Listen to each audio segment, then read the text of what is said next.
తమ పార్టీ ఎమ్మెల్యేలు కొందరిని సస్పెండ్ చేసేందుకు అధికార టీడీపీ కుట్ర చేస్తోందని ప్రతిపక్ష వైఎస్ఆర్సీపీ ఆరోపించింది. శాసనసభ వర్షాకాల సమావేశాల్లో ప్రతిపక్ష సభ్యులు వ్యవహరించిన తీరును సభా వ్యవహారాల మంత్రి యనమల అసెంబ్లీ ప్రివిలేజ్ కమిటీకి రిఫర్ చేయడంతో ఆ కమిటీ సమావేశమైంది. అసెంబ్లీ కమిటీ హాల్లో జరిగిన సమావేశంలో చైర్మన్ గొల్లపల్లి సూర్యారావు, సభ్యులు పెద్దిరెడ్డి రామచంద్రారెడ్డి, శ్రవణ్ కుమార్, బీసీ జనార్దన్ రెడ్డి పాల్గొన్నారు.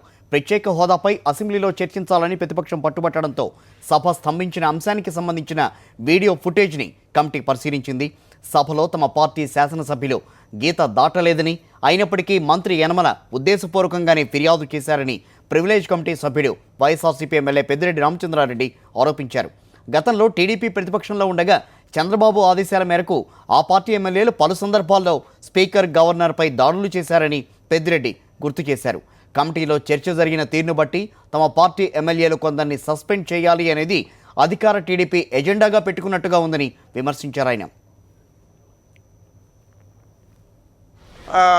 హోదా కోసం పోరాడాలని చెప్పి శాసనసభ్యులు ఉద్యుక్తులైతే మీరు వారిని రెచ్చగొట్టి మార్షల్స్నంతా పిలిపించి ఒక రకంగా కోపోద్రిక్తులే ఏదైనా చేసింటే కూడా తెలుగుదేశం పార్టీ శాసనసభ్యులు గతంలో చేసిన దానికి భిన్నంగా చేశారు తప్ప వారి మాదిరి చైర్ మీద దాడి చేయడం కానీ, గవర్నర్ మీద దాడి చేయడం కానీ, మైక్లు విసిరి స్పీకర్ మీద నేరుగా వేయడం కానీ ఇప్పుడు కూడా చేయలేదు.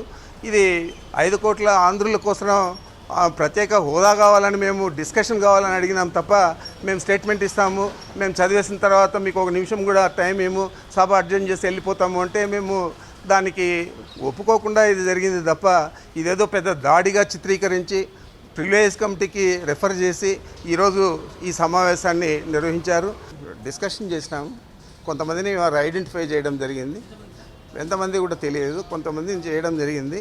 మరి అది కూడా అవసరం లేదని నేను చెప్పడం జరిగింది చైర్మన్ గారికి. కుట్రపూరితంగా మా శాసనసభ్యుల మీద చర్యలు తీసుకోవాలని చెప్పి ప్రివిలేజ్ కమిటీకి ఇది రెఫర్ చేయడం జరిగింది. ఇది ఎంత మాత్రము సమ్మతం కాదు. 45 రోజుల లోపల దీని మీద నివేదిక ఇవ్వాల్సి ఉంటుంది. కాబట్టి మిగతా సమావేశాల్లో ఏ విధంగా మా సభ్యులు కానీ మా చైర్మన్ గారు కానీ ప్రవర్తిస్తారో వాళ్ళ దీన్ని బట్టి మేము కూడా స్పందిస్తాం.